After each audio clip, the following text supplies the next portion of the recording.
So yan mga idol, muli na naman tayo nagbabalik sa ating pagbibideo or paggagawa ng vlog. At yun nga mga idol, so i-share ko sa inyo kung paano natin ginagawa or paano ko ginagawa kung paano ginagawa ko yung pag-i-start ng ating alaga na si Sonic or pagpapaandar ng unang andar ng ating mga motor. So i-share ko lang sa inyo mga idol. Siguro ginagawa to ng iba or hindi ginagawa. So i-share ko na lang kung paano natin unang pinapaandar or unang ini-start ang ating alagang motor na Rider 150 na si Sonic. Pangalan niya kasi Sonic mga idol. So share ko na lang dahil nga ng ilang araw natin hindi nagagamit ang ating alaga ay dahil nga na maulan. So wala naman tayong update na rides dahil nga na masama yung panahon. So i-share ko na lang mga idol kung paano natin unang start ang ating alaga. So pasilip natin kung paano natin ginagawa. Yun mga idol. So yan mga idol, ito share ko lang mga idol, no. Siguro ginagawa to ng iba or hindi. So ito share ko lang mga idol, no. So bago ko siya ginagamit or pinapaandar ng unang andar niya, so hindi muna ako nagagamit ng starter or push button niya sa unang andar niya. So ang ginagawa ko mga idol, naka-off muna yung susi niya at ginagamitan ko muna ng kick starter. At tatadyakan ko muna siya ng 5 beses. So 1 2 3 4 5. So saka natin siya mga idol i-on. So yan mga idol, naka-on na tayo. So kikik pa rin tayo. So hindi pa rin ako magagamit ng push button or starter niya. So unang andar ko kasi ang ginagamit ko talaga or ginagawa ko ay kick talaga. So yan, start na natin mga idol. Yun.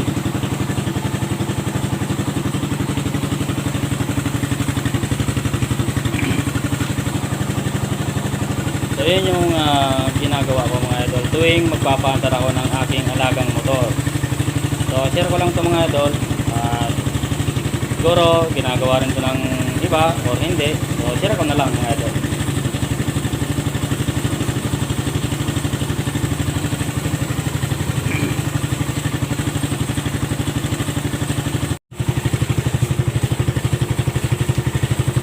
So yun mga idol,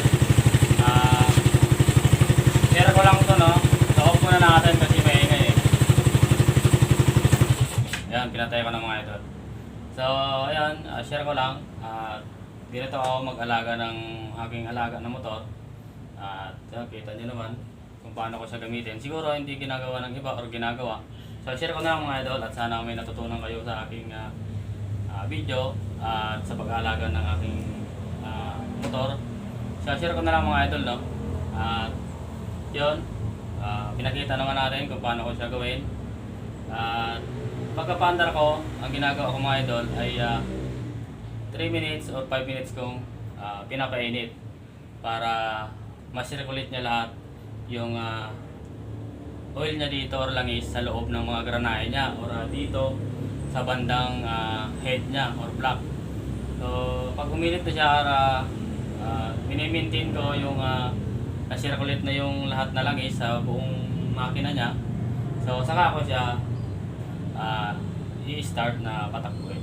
So kung ako mag-alaga mga idol, unang start ko or unang paandar ko, 3 minutes or 5 minutes kong pinapainit yung motor o makina para maging yung loob ng langis niya talagang nakakalat na siya or naka-circulate na siya sa loob. So kasi mga idol, kapag nakatining yung or hindi natin ginamit na ng gabi at magdamag, so yung langis niya ay nasa baba. Nakababa siya yung langis niya. So ang ginagawa ko para mas comfortable akong gamitin, so unang start ko, pinapakit ko muna lahat yung langis at pinapa-circulate ko lahat sa lahat ng granahe sa loob, mga bearing, yun. Saka ko siya papatakbuhin. So yun lang mga idol, sana may natutunan kayo sa ating video. At ito, sa pag-aalaga ko na rin ng aking motor. So yun, subscribe na rin mga idol sa YouTube channel natin at dito. Yan mga idol, kung hindi ka pa nakasubscribe, pindutin mo na. At yun, thank you. Maraming salamat mga idol sa inyong panonood sa ating video. At sana may natutunan kayo sa ating pag-share kung paano gamitin yung aking alaga. Yan mga idol, thank you for watching.